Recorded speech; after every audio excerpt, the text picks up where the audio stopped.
So,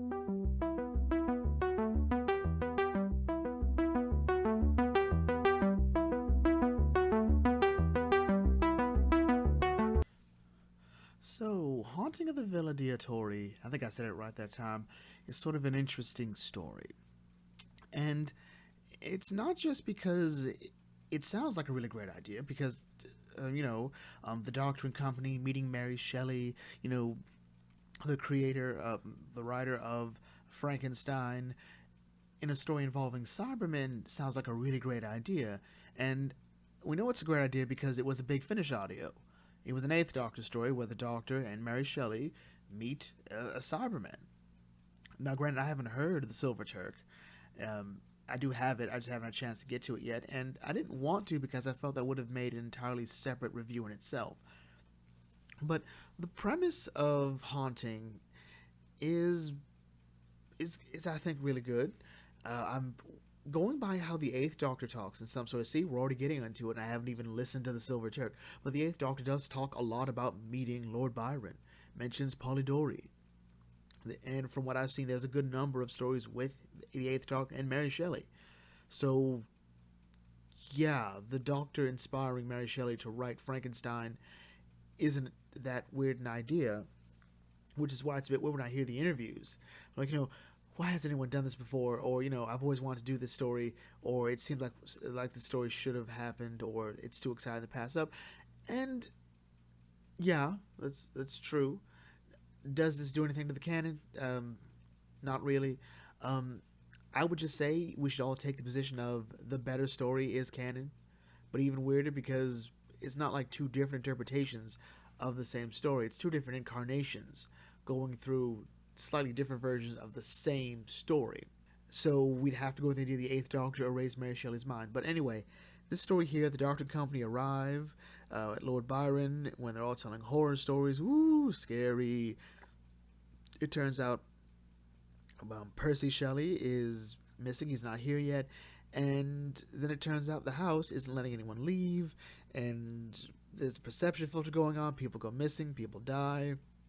Polidori turns out, according to the guest, he has never slept before, so he sleepwalks. But wouldn't that mean that he's does whatever? And it turns out that the real bad is the Cyberman, the lone Cyberman that we heard about in Fugitive of the Jadoon from Captain Jack. And it turns out Percy is the quote-unquote guardian that the lone Cyberman is searching for, and he's been rearranging the house so the lone Cyberman won't find him. And I'm like, okay, all right, that this idea works. The problem is, I think the execution of this is a bit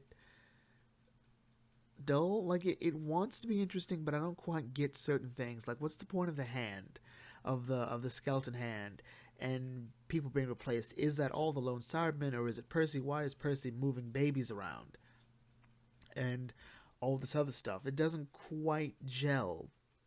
Of course, the lone Cyberman does, I think, the good job of raising the stakes for the Doctor.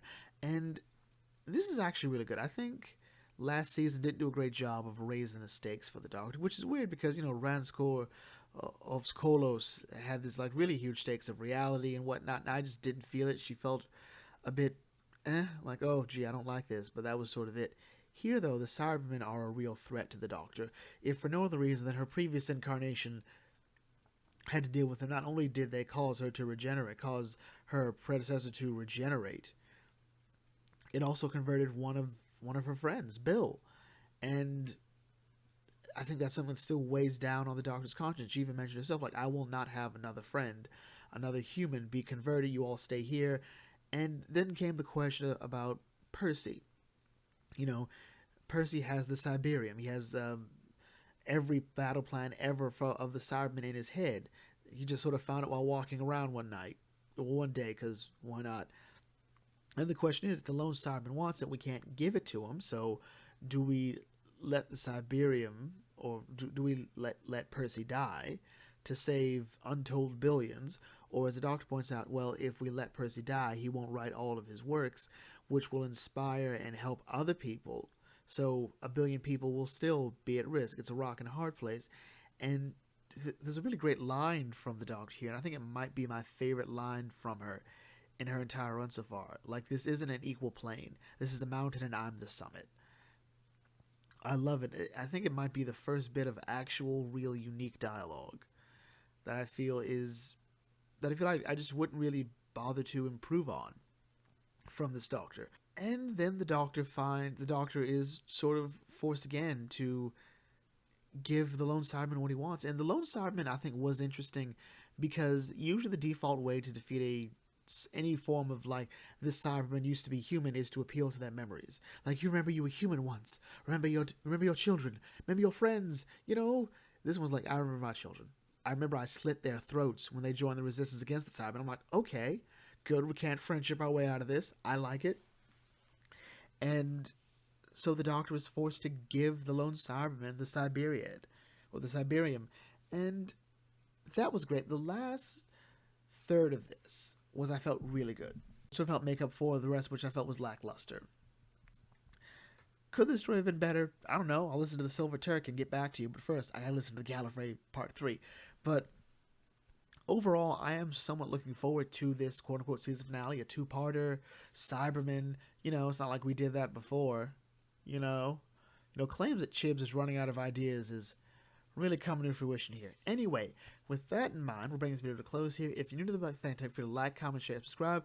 Check out some other videos, and I'll catch you all later. This is Debug Think Tank signing off. Thanks for watching, and as always, may your fandom serve you well.